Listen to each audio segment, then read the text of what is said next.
welcome to The Underground, the official podcast partner of Glee 2025. I'm Phil Wright, and together with my co-host Kate Turner, we took our podcast booth to the Glee show in Birmingham to capture a snapshot of the industry and take the pulse of what's going on in the garden sector right now. Marketing for garden centres is the focus for this week's episode of the podcast. First, we speak with Vanessa Cranford, who shows us how unlocking the potential wrapped up in a garden centre's loyalty scheme can have a dramatic effect on the bottom line. We also discuss making the most of paid search and digital ads with Aaron Rudman-Hawkins from the Evergreen Agency.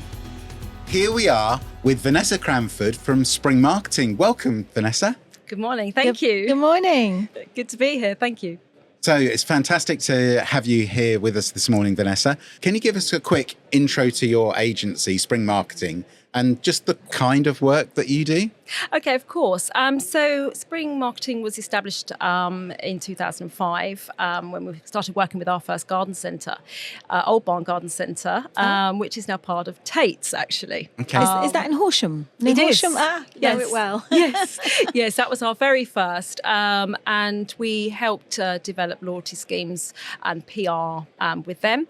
The agency grew to look after over 100 UK sites since that time over the last 20 years, for which we've scoped, launched, managed, grown loyalty schemes, amongst other activities. The time that we've been working with the centres has seen a shift now, that it was very much about marketing communications with some loyalty. Now it's loyalty is the marketing communications. Right. So you're speaking here at Glee on loyalty. Why do you think this is such a hot topic and often overlooked one in garden retail? I think it's often overlooked because of the misconception of the value of loyalty. I think a number of garden centres look at loyalty as a cost centre rather than it being a revenue generator. I think it's a hot topic because they're starting to see benchmarking, as our business does, and case studies coming through, where they're starting to see that there's a lot of intelligence in the data that they're recording. Previously, in loyalty schemes, it was very much a transactional, we know Mrs. Smith has been in, she spent this money on this date. But with EPOS integration now, which has exploded over the last 10 years, we've seen a massive change in that we actually know exactly what the consumer's doing. And that's really powerful for the garden centres now. Can I just interrupt you, just to explain to people like myself who aren't so good with certain acronyms, what is EPOS? EPOS is electronic point of sale. Right. So it's the till system, which records obviously all the transactions that are going through. It's all linked into stock. And so the way that works is if you're a member of the loyalty scheme, you have your card or your app or whatever it is. And when you go to purchase, it's like your Tesco Club card. Absolutely. You scan your card and then all your products are put through the till. Correct. But then they can all be attributed to you. So they know exactly what products you've bought from the garden centre. Absolutely, yes. Right. It's driven through their till system. Right. But I think that's where the whole subject of loyalty has gone, and also because there are really clever mechanics now of growing customers, and I think the loyalty bubble is really out there in the garden centre industry now. So where do you think that most garden centre loyalty schemes are falling short? I don't think they understand customer data. Okay. They don't look at the customer data. They treat all customers generically. So they have benefits. So it could be points, it could be member-only offers. Mm-hmm. And that's only part of what loyalty is about, because it's a relationship. Yeah. And I think that's where a lot of garden centres fall short. It's almost, they feel like they're servicing loyalty customers by just giving them points vouchers. And everyone's getting that. Yeah. There's no surprise and delight often enough. And they're the things that make you feel a little bit special when you go into the garden centre. Thanks for visiting today. Great to see you, have a free coffee next time you visit. Yeah. Knowing when people's birthdays are, sending them a cake. I think also the poor onboarding that takes place as well. So when customers are joining, there's not enough communication to get them involved and get them on board. So it's that personal connection that you're trying to create. Absolutely. Because I kind of remember the only sort of loyalty schemes I was aware of with garden centres was kind of OAP Tuesdays, you know. And that was it. And my parents used to love it, you know, but that was kind of it really. And that doesn't help the whole kind of way people view a garden centre anyway, does it? Exactly. I think that the problem is there could be a loyalty disconnect if you don't take the data that customers are providing you with and doing something positive with it in terms of changing their behaviour. So what are the common myths, and I'm sure there's going to be loads here, common myths or misunderstandings you encounter when talking to garden centre teams about loyalty? You're right. There are a lot. I'll just highlight a few for you. So I just mentioned about points. Yeah. So one of those would be points don't work, or I'm going to give all my customers points that will work. Well, points do work. They work in the basis that they provide a reason that the customer scans when they're in store, their card. What do you mean by points? So that would be, so it could be two ways. It could be that they're given a point per spend, per pound. So they're earning an account of points. Absolutely. Or it could be that they, after a certain amount of time, 2 or 3 months, we look at the spend that customer has made and we give them a rebate of, say, 2.5%, 4% during that time. Points is the currency of loyalty. Right. Customers understand it, but they totally don't understand it. And we are all on that journey. I'm totally, my club card points, I have no idea what I'm going to do with them. Exactly. And we really don't often quantify, is that the true value? And what is that value? We just see that and we just trust it. So it's a trusted mechanism, but it also gives a good way for the staff, the frontline staff, to give a reason to scan. So if the customer's saying, oh, don't worry, well, you're going to lose your points today. You know, it's accruing for a voucher for you. Yeah. So it's good for the team and it's good for the tracking and the data. I think another one is, our customers don't want apps. Our customers don't like tech. Well, the average customer is 56.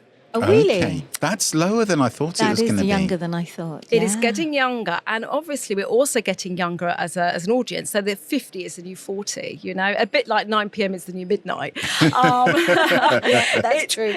It's very much about a younger, tech-savvy audience. And of course, that age group, they were the pioneers of Facebook. You know, they had Facebook before the kids were on Pinterest and TikTok and all of those sorts of things. So it's very much, you know, myth-busting. And I've been in a garden centre where the owners turned around in the restaurant to me and some of the team and said, no, I don't think my customers are really going to go for this whole app thing. And we said, well, actually, you know, you've got high engagement. And he was of a slightly older age group, actually. Yeah. And then there was a group of older customers sitting just on the table next to us having their cake. And obviously, you know, it's their happy place. Yeah. They enjoy being there and meeting friends. So the owner asked one of the team to go and speak to the customers and say, well, if they like apps, I'll see if those guys do. And I was a little bit worried, thinking, please. Yeah, this is putting you on the line. Please have a smartphone. They haven't even got a phone, And the team member came back to the table and said, yep, they're all downloading the app. And he said, well, are you not going to help them? I said, no, they don't need to be helped. And the kick in the teeth was that when they got their phones out, they said, oh, we didn't even know that you had an app because their POS was so poor. Yes. And they had the competitor's app from round the corner. Oh, really? Yes. Interesting. So, you know, that's a bit of a myth buster as well, but it's something that we do see a lot. And did that change the client's mind? Absolutely. Absolutely. And so I think really that they're the main sort of objections that we have from loyalty. And it's just, if I'm giving loyalty to loyal customers, wouldn't they be loyal anyway? And that, I think, is a big question to ask. And it is true. Your loyalty members will be your most loyal. Of course they will. They've got the most invested interest to have that relationship. But why would you not want to have a direct line of communication, a way to enhance your relationship with them? And loyalty allows you to do that. Yeah. And that's quite significant in the customer life cycle. Yeah, absolutely. So you're giving a talk on the main stage here, and that's exploring how to use existing loyalty data to drive average value spend and transaction value, repeat visits and customer lifetime value. So what does that look like in practice? Okay, I'll try to describe it because I've got a visual model of it. So I shall try and describe it. So what it means is that we recruit our silent footfallers. So they're the people that come into the garden centre. We don't know what they're buying. We don't know what they're doing. So we get them on board into a loyalty programme. We then engage with them. And then we start to get them interacting with us so that they are scanning their card, as we said, or the app when they're in store. We then start to see what they're buying, when they're buying, how often that they're in, and we start to learn about them. And as we're learning about them, we're able to give them more of what they want so that they have the whole, this is something for me. So it's more than, as we said previously, just one benefit. So we start to learn. And because we interact on that basis and because we build that trust, and hopefully we also increase the times that they're visiting because we're giving them lots of vouchers to come back in a certain space of time to up their spend and up their visits, they suddenly start spinning like a wheel. And it kind of does its own thing after a year because they're so invested in the brand that they naturally will visit more. They may drop a competitor visit to visit the centre. They spend more when they're there because it becomes their happy place. They perhaps then go into other areas of the store because we've been talking to them and upselling them and cross-selling whilst that they've been visiting.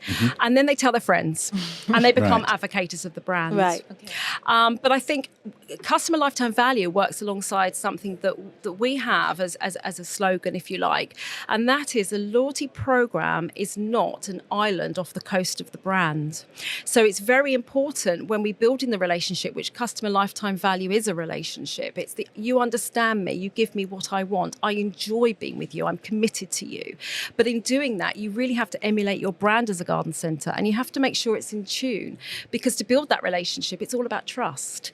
And if they're trusting the brand, you're going to grow them as customers. So can you walk us through a simple example of how loyalty data can drive more personalised or effective customer communications? Of course.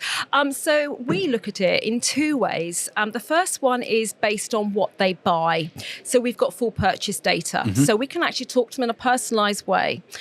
The second way is their buying behaviour. So we know when they're visiting or like to visit and we know when they've been in. So if I look at targeting them by what they've been buying, then what we could look at is a recent case study. So we went out with an email to a customer segment of anyone that had bought rose plants or roses. Okay. Yeah. We sent them an email. We sent to say, we hope you enjoy your recent purchase of your rose. These are all of the ways that you can care for the rose. Okay. These are our top products that work really well with your purchase. And if you visit in the next 2 weeks, you'll get a voucher off one of those products. So it's a really good way to upsell. It is. And you give them a short window because 3.8 visits is what the HTA are saying the average customer makes. So if we can get 3 visits in one season, we've already grown that customer. 45% of the people that had opened that communication visited within that time frame, of which 25% of those went on to do 2 more visits within the next month. So again, it's very trackable. Well, on their second visit, we then send them a communication to get them maybe into the cafe, for example, especially if they haven't been a cafe customer previously. Right. So we can change all those dynamics. But to the customer, they're getting 2 things there. They're getting a discount, so they're getting a thank you for your visit. And they're also getting that relationship where they're getting key information. We care as a garden centre. We want you to have the best opportunity of your rose being the best garden in the neighbourhood. Yeah, okay. And then the other aspect of that is the buying behaviour where they're coming in store and they're spending and they're visiting. So we then look at data constantly tracking and monitoring for our clients, what we call the high, medium and low visit and a high, medium and low spend. And by categorising somebody, for example, that's high in terms of they visit high and they spend high, right down to low visit and low value, we can start to create 5 cohorts of customers. So that's your bronze, your silver, your platinum, your gold, and your quartz. Quartz. Yeah, quartz. Quartz is you protect at all cost. Right. Okay. They can be very, very destructive to a business profits line if we lose any of those. Right. So that's very much where we look at in terms of that. So, for example, let's take Quartz. They haven't visited for a couple of weeks, and they're normally visiting every couple of weeks. So we think, they might need a little nudge. So we'll then send them a voucher, knowing they spend high when they're in. Yeah. Come and visit us in the next fortnight. We'll give you a free tea or coffee when you do. We'd love you to come in store and see all of the new material that we've got arriving. Yeah, yeah. And then we go into Silver, who's your one person, one visit, but very high value. So it's likely to be perhaps a furniture purchase or somebody with a project that they're doing at a particular time frame. So our goal there is to get them back again. So we encourage them that if they spend a certain amount of money, that they'll get a voucher that will be emailed to them the evening of their purchase to get them back. And that's how you grow your customers through those two approaches. Right. All that you're telling me at the moment seems to be one-way communication. You're communicating with the customer. Do you ever see ways in which there's that two-way communication where they're coming back to you, the customer's coming back to you saying, I would like this, or, I really enjoy this, or, I don't, whether they've got an issue, they may have said, you may have noticed they haven't been for a couple of weeks, and actually they had a bad experience, or they had something, there was a reason why they haven't been back, that the plant area was really messy, and there was old stock out, they didn't have what they wanted, so they haven't been back. So is there an opportunity for that two-way communication? Absolutely. So we work with our garden centres on Net Promoter Scores. Okay. So that's to generate their feedback, to maintain the sort of 5-star sort of feedback. So a Net Promoter Score, that's sort of standard across many, many industries, and it's like, how well are we doing? Exactly. How well are we, our customer facing? Exactly. Would you recommend us to friends? Recommend us? Yeah, right. Absolutely. Yeah. So we have that as a vehicle.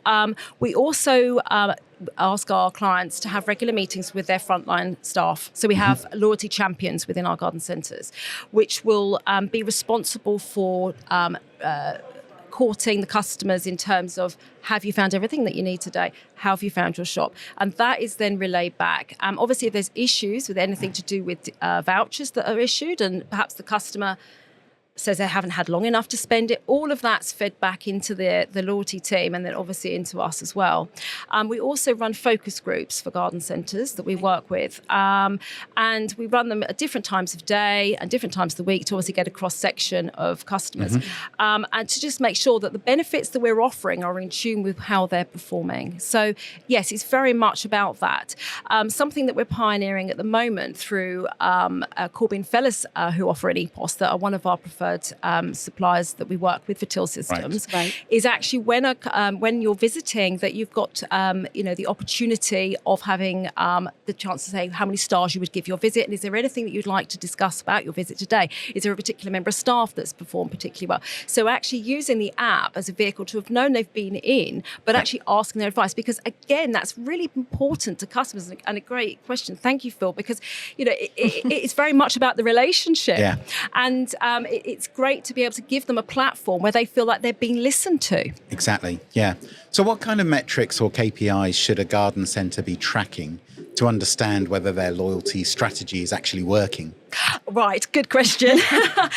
So we benchmark for our clients. So all of our clients, we're working currently with over 40 UK sites, that we take all the data, we monitor it weekly, and we perform reports monthly. So if I work on the basis of what we do within that, I think that's a good starting point.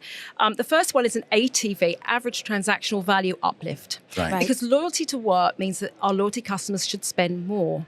So we look at the difference between our non-member transactions and our member transactions. And they can be anything up to 57 to 87% uplift.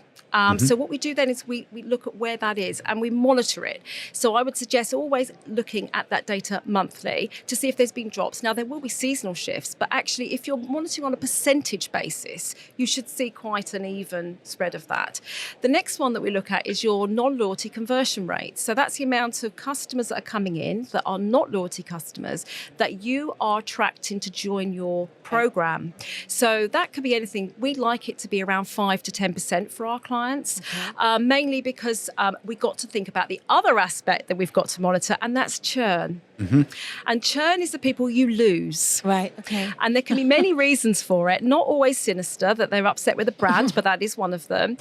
The other one could be that obviously they sadly pass away. They may move from having a garden to not having a garden. They may move out of area. Just move, yeah. But there are natural cases that they fall out of love. So we look at that and track that as well. But we don't track it to the point that we know we've lost them. We start to do that much earlier in the cycle to say, 12, 15 weeks, why are these guys not visiting us? Okay. And we look at that, and we look at it as an industry as well when we benchmark to say, let's sense check it. Yeah. This is the so what of data that we do. We are with the so whaters at Spring, I think. It's like, is this a bad metric? Is this a good metric? The other one is your percentage sales that members are providing you with, your percentage of transactions. And there's a difference there. Value in is the sales. So what percentage of your turnover are they bringing? And then the percentage of the transactions that the business is having. We don't like our clients to be under 45% transactions when they are a fully fledged program, because that's a performance metric that we feel is sound. Again, it is affected by staff, because if they're not asking to scan cards, we don't know that they've been in. And we'd like to see 50% of profit that loyalty customers are putting onto the company's lines. You mentioned about average transaction value. So can you put a percentage on what you see as the increase from a non-loyalty scheme member to someone who's actually in the loyalty scheme? They spend that much more on an average transaction. It can vary, and it can vary across departments. But overall, I think the industry stat is around the sort of 50% uplift. See, that is amazing, isn't it? So you're actually saying that people who are a member of that loyalty scheme are spending 50% more than those people who are not member of the loyalty scheme. To be a well-performing program, yes. That is amazing. We do see lower. So, I'm sure. Yeah, we do see lower. lower. But that's what you're aiming for. And particularly in sort of cafe, we notice that there can be a difference because, of course, you don't have the same level of offering. So, again, there is it's a lot smaller in that. But as a garden centre, you would expect to see that sort of uplift. Or that's what you should be driving for. So you do cross-sell and you do lots of POS and you do lots in your emails where you're talking up projects and different products to get that basket spend higher. Yeah. So as a garden centre listening to that, and they're not either not using their loyalty scheme and tracking things, or they haven't even got a loyalty scheme yet.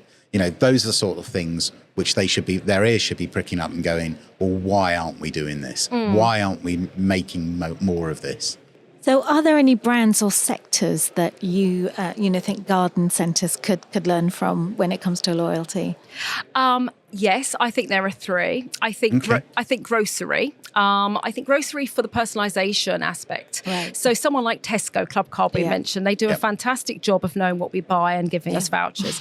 And they do an even better job of selling us up to brands. So if you're a mid-level brand buyer, you'll often get vouchers for your higher brand as well to sell you up onto different ones. Yeah. The other one is coffee chains. They are one of the fourth now largest loyalty offerings in terms of where they are. It's the app experiences that they do, the benefits that they have within that. And we see that all the time with hot drinks loyalty cards that we do for the garden centres. It's high engagement. Customers love that. And they will sign up for that. And that gets people that just shop cafe and they go into the garden centre. You've got a good cross-section of customers that will be involved in that. And then I guess airlines with it's just their customer experience opportunities, their tiers that they do as well. So as I spoke about the high, medium, low customers in their groups, we have invisible tiers and we can treat them differently based on their performance. It's about making people feel special. Absolutely. So is loyalty really about behavioural change? Yes, it is. 100%. Oh, that was an easy one. And we see it in action all the time. Right. Which is why, again, it comes back to the metrics. It's looking at average visits as well that the business has. So when we start working with garden centres, their average visits could start with a HTA at 3.8. Yeah. in theory, but we just don't know because we don't have the data at that point, and we grow it so that year on year, you're starting to see that average visit go up and you're seeing the average basket spend increase. And we see it in action, and it's very clear. For example, when a customer joins a program, they don't get an immediate gift at the point of joining. But what we do is we use it as a first purchase to get them back in again. And you see 30 to 35% of customers coming back within 2 weeks after having joined and made their first purchase in store. So very much you can change behaviour. The hot drinks loyalty card I spoke about just now, we see that. Oh, I love that. I mean, we took a client that had a 0.8% rate of scanning in their cafes. They launched a hot drinks loyalty card. They're now up to 35-40%. Right. That's big. And that changes behaviour. Yeah, it does. So if I'm a garden centre and I have a loyalty scheme, but I'm not seeing results from it, what would be your advice? Where should I start? Okay, I think the first area would be to look at how much you understand about your demographic. Okay. So as I've suggested to you, we are seeing that younger people are starting to join. Actually, we're starting to see that younger people are visiting less, but they're spending more. So they're the big projects, they've got the weekend, a bank holiday weekend, let's get into the garden. So we're working hard on performance with those. I think staff, team, that's where the struggle is getting them on board. When we work with garden centres that have been struggling, their staff are disengaged. They haven't done any formal training with them. They haven't brought them into all of the information that's so key to the business, how much profit these guys can put onto the business, what the opportunities that are there. And when the team understand all of those attributes, and the fact customers want it, customers like it, they like getting vouchers. And if you don't scan, they're not getting these vouchers. So a lot of that is to do with the team as well. I think also perhaps the wrong data is being looked at. A lot of garden centres don't understand about the data. And they perhaps look at it in terms of, I've got 10,000 members. Brilliant. Well, from our side, we'd say 10,000 members is vanity. 7,000 members are active, is your sanity. And 3,000 of them are actually contributing 40% of profit to your business. Right. And that's king. So it's, again, I think, and without sounding disrespectful, they often don't have perhaps experience and measures in the garden centre to properly show the performance. Their staff in marketing in garden centres are very stretched in terms of what they do. So having the time to look at data and make sense of it and put in strategies is often difficult for them. And then, of course, you've got to monitor the strategies to know if they've worked and measure them. And, of course, that is in itself, almost a full-time position within garden centres, which, is, again, difficult for them to have. So those sorts of things, and benefits as well, looking at the benefits that they offer. So actually, is the program strong enough? Is it enough for the customer to go, there's a lot in this for me? And often it'll just be, we send a points voucher out every 3 months. Why are we struggling with our loyalty? Well, because you're not talking to your customers as individuals. You're not scanning enough when they're in store. You're not giving them enough reason to revisit. You haven't got a hot drinks card. You're not looking at your cafe customers. There's all of those elements that I think, is there. So for a garden centre without any scheme at all, what's a simple first step they could take towards smarter loyalty? Look at the EPOS system that they've got, the till system, to make sure that it is future-proof in terms of the technology that is being developed and the reporting that it offers to them. Coming back to what I suggested about the island, so the loyalty program is not an island that's separate from the coast of your brand, to look at what your brand values are so you can align that with how you talk to your customers. It's the same tone of voice. It's got the same offering. If you're very, very invested in plants and you're known for that, perhaps that forms part of what the program benefits will be for the customer. And making sure that you have internally a good, solid program for training staff. You have a loyalty champion that's in store that understands all about the program. You go through all of the objections and negatives that customers have when you're asked if you have an app or you want an app. And you look at the demographics of your audience and you look at the transactions that are taking place. They're all good starting points for a centre. So looking further afield, away from the garden sector, I mean, maybe in the garden sector, but across all loyalty schemes that you sort of obviously are aware of, what's one of the most surprising or clever use of customer data that you've seen in the loyalty space? I love that question because I've got exactly the case study for this. Fantastic. Anyone that knows me knows how much I absolutely adore my dogs. Even my kids know. They are my children. So for me, we have a local vet. It's in a high street. It's a two-man vet practice with just a couple of nurses. And they send out their annual vaccination emails with a picture of my gorgeous Jasper. Okay. And they talk about how it's important for Jasper to have his vaccinations and give me ideas on his age and his breed, about how his health should be performing, and recommendations for various foods that are available. And they also say that when he's had his vaccine, he'll get his dentist stick, which is his favourite treat. And the engagement in that, I think, is huge. The emotional attachment and connection that email brings is huge. And I wouldn't go anywhere else because I feel that they almost love Jasper as much as I'm loving Jasper, which is high. They know your dog, but for a small vet's practice to do that with very limited resources, they've obviously got very good at MailChimp, which is one of the email programs, to bring in all of the fields. But I think that is absolutely a great customer experience. And I think that's really interesting because you know that it's all an algorithm and it's all someone putting all the stuff together, but it still has a personal impact. Still affects you. Engagement to you. Absolutely it does. And also because I can, from having been in the profession myself, I can see the time involved and the cleverness of the idea. Right. Yeah. But for my mum, she thinks it's absolutely for her and someone's actually, thinking all this through just for her. Oh, right. Absolutely. Yeah. Well, listen, Vanessa, thank you so much for coming in to see us today. It's been really fascinating. Really interesting. And something which I think lots of people aren't really aware of. So thank you for highlighting it and bringing it to us today. It's an absolute pleasure. Thank you very much. Thanks, Vanessa. Thank you. So I'm here with Michael from Gardena. And Michael, why don't you tell us a little bit about how things are going at the show this week? We've had a very good day today. We've had lots of new customers on, and it's been great to talk about some of our new innovations in the Gardena brand. Okay. And so have you brought lots of new products this year that you're showing off? Yes, we've brought over 50 new products to the show for these few days. And with Gardena, we're always proud of our innovation.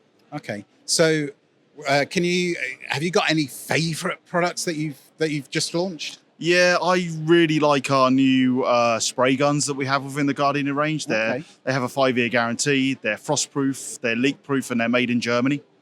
Anything else? Have you got any power tools or anything that you're particularly excited about? Yeah, we have an area of the market which is probably a little untapped for us in the UK, which is on garden pumps. Okay. So we have some garden pumps that are ideal for clearing out ponds, clearing out flood water, clearing out a swimming pool, paddling pool. So they're new to us and are doing really, really well as well. Okay. And how's the show going in general? Are you seeing orders? Are customers excited by what you're bringing? They're always excited by Gardena, yes, but we're seeing orders. We've got some show deals, some Glee deals that we're doing, and we're also getting meetings booked in for customers for pre-season and things like that. Fantastic. Well, just wish you all the best for the rest of the show. Thank you. I'm joined this afternoon by Aaron Rudman-Hawkins, who's the owner, MD, of the Evergreen Agency. Welcome, Aaron. Thank you for having me on. Pleasure.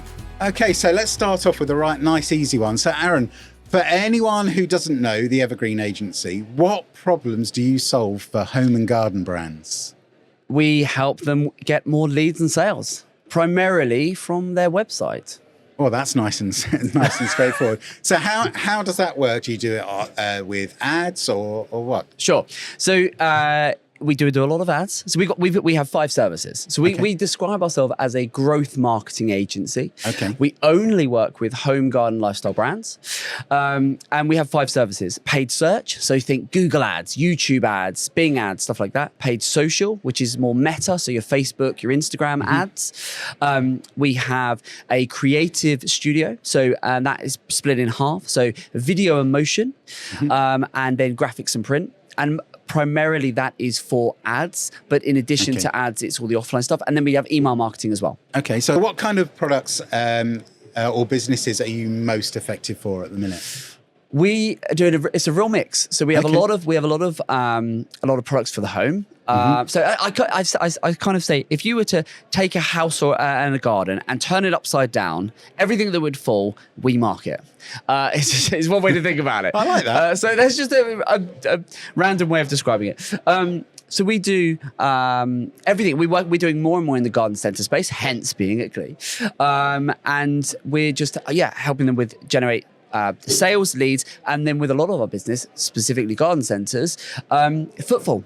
Get people through the door. So you're doing quite a lot of work with garden centres. Is that right? More and more. We're doing a lot of consulting. There's we're finding garden centres. We work with some garden centres, and we're finding there is a real intrigue into, how do we leverage online channels? How do we do this marketing in an online way to drive people into our garden centres? Okay, so if I'm a garden centre and I come to you, you said you do a lot of consulting. What sort of things are we going to be talking about? So we're going to be looking at, what are you already doing? So a lot of garden centres are doing the same marketing that they were doing 20 years ago. The world's moved on. And a lot of garden centres are wanting to engage the younger demographic. They are looking at how do they get young families into the garden centres. They are looking, what does their offering need to look like, and how do they stay top of mind? And how do they get their key seasonal messages in front of their target audience when they're not physically in the garden centre? We use advertising and various marketing tactics and platforms to get their key marketing messages in front of that audience. And so we would be having a conversation around, well, what are you currently doing and what are you not doing? Okay, that's really interesting. So in home and garden, which product types tend to win with paid ads? Oh, that's a good question. I think that is a very good question. Let me think about that. I think what we find, there's certain criteria with paid ads. Yeah. If you are selling a product that, from experience, I know that if your average customer value, the sale of that price, if you're selling products on average below between £30 and £40, I think ads are very difficult to start. Yep. They work when you get real volume. But below a 30, 40, even £50 market average customer value, very difficult. Yeah. So when we're looking at a brand, at a business that wants to say, well, we're utilising ads. If you've got volume, it can work, economies of scale. If you're wanting to get started, very difficult. Now, it works if you have a repeat custom. So if you're a subscription business and your customer value is only £15, £20, but you know someone will transact with you again and again and again, then it can work because the lifetime value is going to be £100, £200, £300, £400. Similarly, if you've got lower ticket items, but then you've also got some higher ticket items, then it can work. But if your product is just, we only sell products under £20, £30, I think ads becomes very difficult. Yeah. And so, but if you've got a product with that higher price tag, you're driving them to that brand's e-commerce site. You're not driving them somewhere else. Is that right? For the most part, yes. We want to be, ultimately, brands, business, they want to be transacting on their own website, so they're not paying fees to a third party, to a marketplace, etc. So absolutely, that's for the most part what we'd want to be doing. But it's not only e-commerce sales. A lot of what we do is either lead generation for service-based business, or it might be that we are, like as with Perrywood, the goal for Perrywood is to get people through the door, it's footfall, get people into the garden centres. And so that's the key driver. Now, that can't always be tracked. You can't always go, well, every click is going to translate into someone walking through the door. So it can't always be tracked, but there are certain ways you can measure that, and that is the overarching goal. Okay. So the garden sector is, by its very nature, seasonal. Sure. How do you plan around peaks and those sudden weather swings? There's not much we can do about the sudden weather swings. I think from a marketing perspective, from an ad perspective, what we can do, what we've done very recently with the amazing summer that we've just had, is with ads you can be very reactive, so you can double down very quickly. So if our client is reporting to us that this is selling like hotcakes, then great, we can increase the budget, we can increase the reach, we can get more visibility on that ad, that key message, that event that you're doing, that whatever it might be, that key offering that you want more people to see. So one of the benefits of ads is you can be very reactive. And similarly, if the weather just turns and it goes against you, very easy, very quick, you can react and you can scale it back and say, well, I'm not going to spend that budget because it will be wasted because we've had to cancel that event, or we're not going to do this, or we know we're not going to get the footfall. So that's one of the benefits, is we can be very reactive. And the way we work with our clients is that they have open communication and they know we can dial things up, dial things back down. Okay, cool.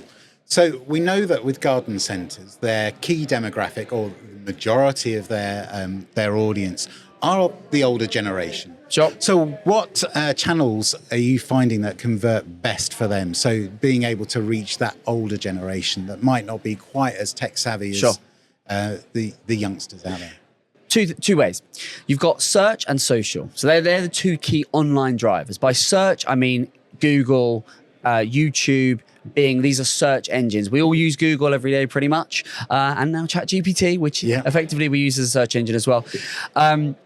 So on the search side, it's about ensuring that you're visible when someone shows intent. So they are looking. If someone is searching for, and that your target demographic, if they are actively searching, we would describe them as in market. They are looking for a garden centre near me. Great. We want to be popping up. Very powerful. They're showing intent. We want to give them the key information and then ultimately get them through the door.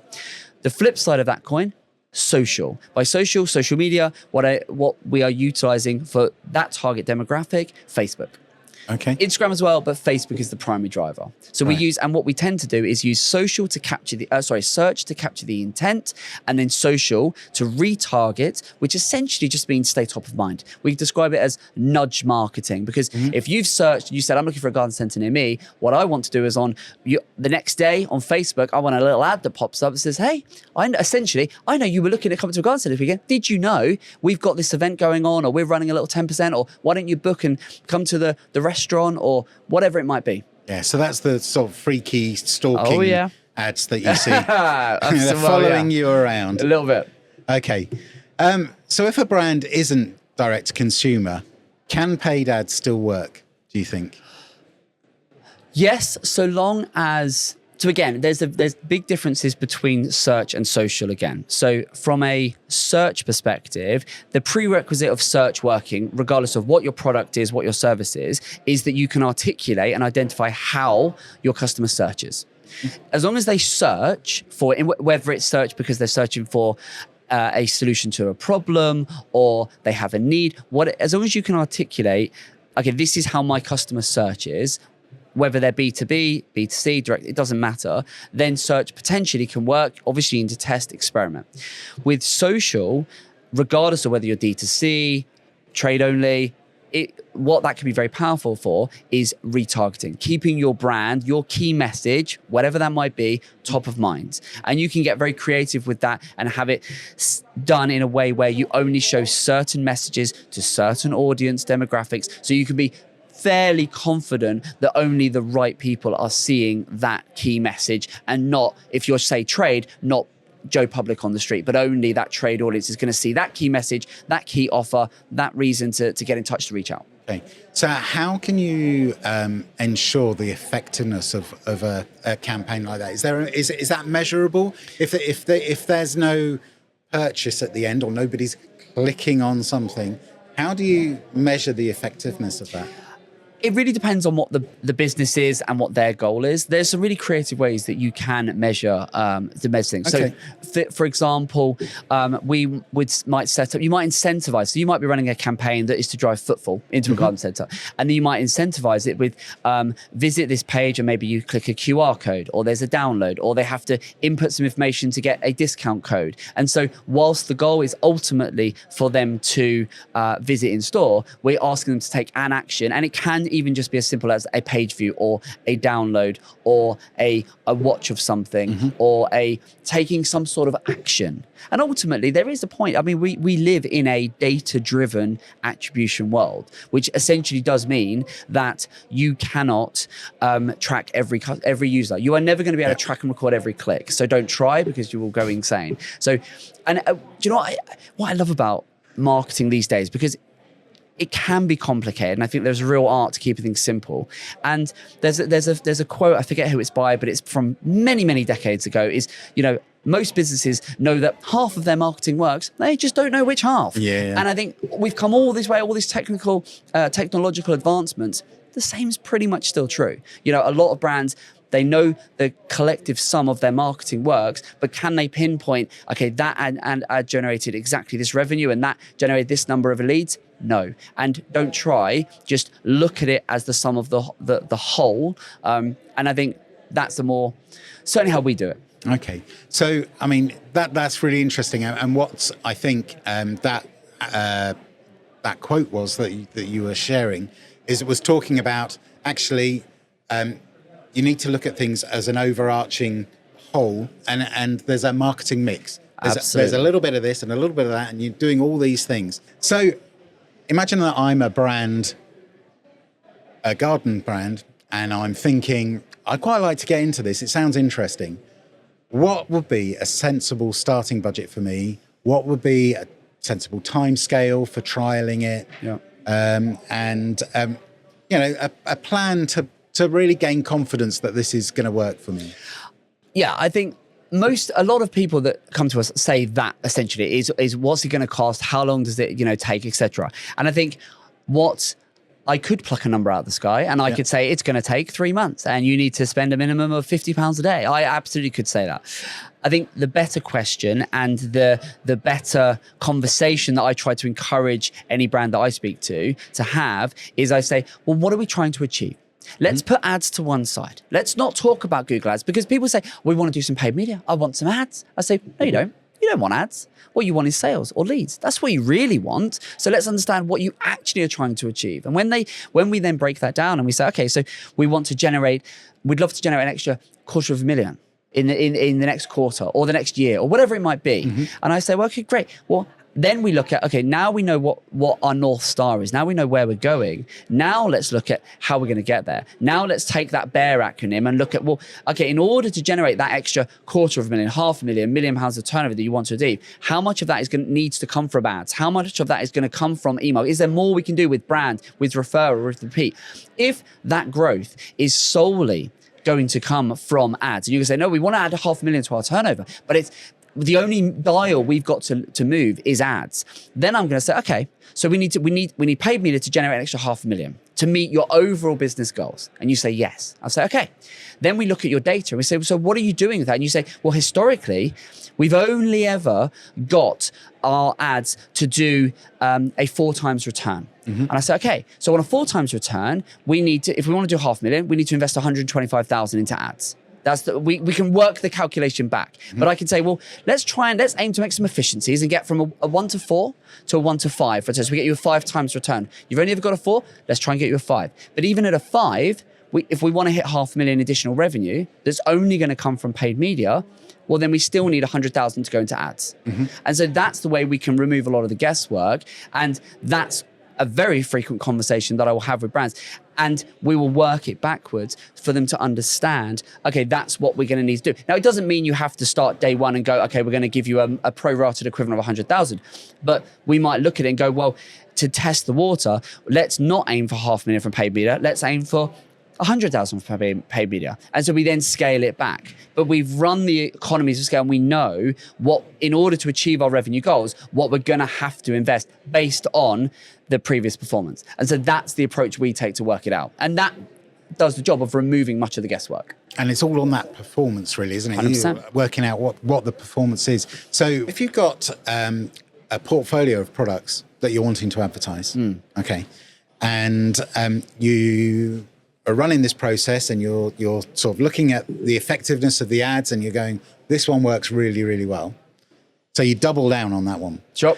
Does that come at the expense of the other products? I hate to use the marketer's cliched answer of it depends, but it kind of does depend. I think a mistake we see a lot of brands making is they identify a front runner and then they put all their chips on that and they just go, we're going to double down. If you try and do that, for the most part, too aggressively, that can often result in throwing the baby out the bathwater. It can upskittle. And the reason for that is very simple, because the algorithm takes time, whether it's Google ads or Meta ads, whatever. It takes time for that algorithm to understand who's buying, with what frequency, how are they buying, when are they buying, who's all of that. It needs to understand that. Once it gets into its rhythm and it starts to understand, if you then say, great, I'm seeing good return, this works, I'm going to dial this thing up, as is often tempting to do, it kicks the algorithm back into learning. It says, oh, well, you've moved the goalposts. I need to now relearn. I need to go back to day one and relearn everything. And that's often what we see. So the better solution is to just incrementally nudge it. The temptation is, well, just roll this thing right up, particularly if the weather's shining and lovely. Yep. But the better solution is just incrementally dial it. You'll get more reliable and predictable performance that will last longer. Because otherwise, what you tend to see, you might see an immediate upshift, but it will very likely be followed by a big drop off. Okay. You were saying about test and measure. Are you continually doing A/B testing? All the time. Yeah. I mean, it never stops, because you have to understand, because every time, you think you've cracked it, something will happen, because if what you've got to remember is, if you're winning, your competition are probably losing. And it's unlikely that your competition are just going to stand still and go, well, that's fine, we like losing. They're going to double down, exactly like you've doubled down to win again. And a good way to think about it is like a running race. If you're winning, you've only got to look over your shoulder to realize that people are trying to chase you down. They're trying to catch you up. And then they will catch you up eventually if you let them, and then they'll get ahead, and then you've got to play catch up. So it's that, and that's why you've got to test and measure. You've got to iterate. You've got to look at what's working, because if it's working, great, embrace it, love it, do as much as you can with it. But just know that, that won't last, because if you're winning, your competition are losing. So I can tell that you're absolutely passionate about this, and that really comes across. How does it feel to know that you are a slave to an algorithm that you don't actually control? I've never had that question before. How does it feel? Do you know what? I think the way to not feel like you're a slave to the algorithm is what I said earlier. It's we encourage our brands to not be. I don't want any brand, any business that we work with, I don't want them to be reliant on a single channel. The good old saying is, don't have any more than 10% of your business reliant on any one customer. I like the same approach and philosophy for your marketing, whatever that looks like. You don't want to be over reliant, because that way you don't feel like you're a slave to the algorithm, because you're leveraging it. And ultimately, if you're doing this type of ad and that type of ad and these type of campaigns, and you're doing all these different things, you've got lots of plates spinning. And if those spinning plates, they're all profitable for you. If you know you can put £1 in, but you can generate £5 back out, or whatever that might look like, that's a good thing. You don't feel like a slave to the algorithm, and as a business, you're not entirely reliant. I think where it gets scary and you feel a little bit like you're treading on thin ice is where you've got a business that's 70-80% reliant on one channel, whatever that channel might be. Then you feel a little bit more, oh, okay, this doesn't feel great. Okay, so that might lead into my next question. So is there a mistake that you still see too often in this sector, and what would be the fastest fix for that? There's a few mistakes that we see regularly. I think, yes, the over-reliance on a single channel is, Google Ads. Google Ads is a good example. It's a drug. It's like a drug. And I think a lot of brands, it's so easy to market. It's very easy to do Google Ads to a very average level. It's very difficult to do it to an expert level, which is why company brands work with agencies such as ourselves, because it takes time. It takes, with Google Ads, you can, if you want very mediocre performance, set and forget. You could just set it up. It looks like it's okay, and I'll leave it be. Yep. So we see that as a mistake, an over-reliance on any one channel. I think a big thing to make it super relevant for your audience, and a big opportunity and a mistake that a lot of brands, a lot of garden centers are making in this sector is not leveraging their data. What I mean by that is, if you have an email database, if you have a website that is somewhat visible, if you have social channels that you're active on, you should be capturing that first party data and then retargeting that data, because in the grand scheme of things, it will cost you pennies, and it's hugely effective. And it's a way of keeping your brand, your business top of mind across an omni-channel marketing mix, if done well, in a very effective way. It's a warm audience. And so you want to keep that warm audience. You want to stay in front of that warm audience to drive your key marketing messages. And we speak to brands garden centers every single day who aren't doing that, and they are sitting quite literally on a gold mine of, I say, wouldn't it be nice if I could give you a way to get your key message? You're planning for Christmas right now. At the time of, we're recording this, a lot of garden centers are out there putting their Christmas installs. And what I'm saying to them is, wouldn't it be nice if you could if you're that email database, you could say, hey, we're launching Christmas, pre-book now, and you could get that in front of that 20,000, that 50,000 database you've got. And if I said you could do that in the grand scheme of things for pennies, would you do that? And I think that is something that so many businesses are just not doing. They're not realizing the power. And a common recurring theme we hear is, oh, but we can't do that because of GDPR, or we can't do that because, we don't know how, we don't have the expertise. We'll get the expertise and GDPR. As long as people have transacted with you, you've got, I'm not a lawyer, a solicitor on this stuff, but as long as they have transacted with you and they have given you their details, you have legitimate interest, you're perfectly fine to communicate with them. Right. So with retargeting, are you saying that retargeting is actually cheaper than normal ads, or is it? It's the same or what? It's going to be cheaper simply for the fact that with retargeting, you are only going out to those that know you. Yeah. And so you're going out to a very select audience. Yeah, so it's a smaller pool. It's a smaller pool, but it's a pool of people that know you, have most likely bought from before they've transacted with you. And so it's a warm audience. So every business lives and breathes by its new customers. New customers are hugely important, but the retargeting piece to re-engage and stay top of mind with your existing customers, to encourage repeat. A recurring theme right now, times are tight. So what we've got, acquiring new customers is becoming increasingly expensive. Mm-hmm. So what businesses need to do is, and recognize, is actually, if we were to take a little bit of our money and in a very effective way, put that towards re-engaging our current audience, that is a far more cost-effective way of getting our key messages out there, rather than always thinking about the next new customer, because new customer acquisition is becoming very expensive. So we're here at Glee, looking around at the products on display here at the show. What products or categories do you think are under-leveraged online and maybe ripe for your kind of performance marketing? I think the obvious one is garden centers themselves. I did a talk on stage here at Glee yesterday, talking about garden centers and getting future ready. And I think it's everything we've discussed. I think garden centers themselves have a massive opportunity to leverage online channels to drive in-store footfall. And they're just, some are doing it. There are increasingly so, garden centers are realizing it. And you can feel, it's palpable. I can feel them waking up to, because us and others are out there saying, you're missing a trick here. And that is a huge opportunity. I don't think there are various, most categories of products, it's competitive. And I think what you've got to do these days to win online is be smart with what you're doing. And what I say is you need to be famous to a few. Most businesses don't need to be famous to everyone. And everyone thinks you need to go viral. You need to be known by everyone. You don't. Most businesses, if you're a bricks and mortar business, as garden centers are, you need to be known within a 10-mile radius. Win the postcode, you win the weekend. It's as simple as that, right? Localized clicks fill car parks. It's as simple as that. And that's true for localized business. If you are an e-commerce business, so if you transact primarily online, then locality, that's not a thing for you. So in that scenario, just simply having the product, that makes it very difficult, unless it's an incredibly niche product. So in that scenario, it's about, okay, what do you do? And who do you do it for? What's your niche within a niche? So I'll give you an example. One of our clients, they sell wooden furniture. Beautiful stuff, really, really nice. We've been working with them a period of time. When we first engaged with them, it was, okay, this is what you transact online. You sell these products, fantastic. But why you? Why am I buying from you? Why is your customer come to you and not the 101 other retailers that sell largely the same products?